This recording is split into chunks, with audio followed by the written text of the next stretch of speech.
It is day 13. Wow, we have come so far, y'all. I ran 4 miles yesterday. 4 miles!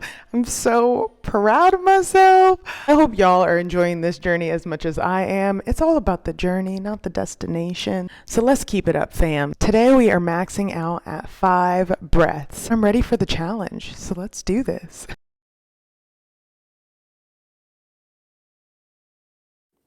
Already halfway there at 8 minutes and 171 heart rate. We are done with 140 heart rate at 18 minutes. Okay. Not bad. My highest heart rate was 174, which is great. I'm pushing myself again. It wasn't so bad until I got from like 17 to 11 coming down. Those were the hardest parts for me. Like going up was a breeze.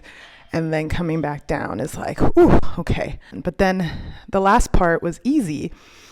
And that's why my heart rate was so low at the end, because I'm like, all right, I'm doing one swing and taking one breath, like not a big deal. But when I did it before incorrectly, I was like pushing myself all the way to the end. So I kind of like that. I might add that into this part so that I'm pushing myself all the way up and all the way down. I told y'all, masochist. I am actually an extremist. I feel like we got here so quickly. I was supposed to do this in 30 days, but here we are, day 13, and we're almost there. So let me know in the comments if y'all have any other challenges for me so that I can be your guinea pig. All right, fam, way to go, and I'll see you in the next workout.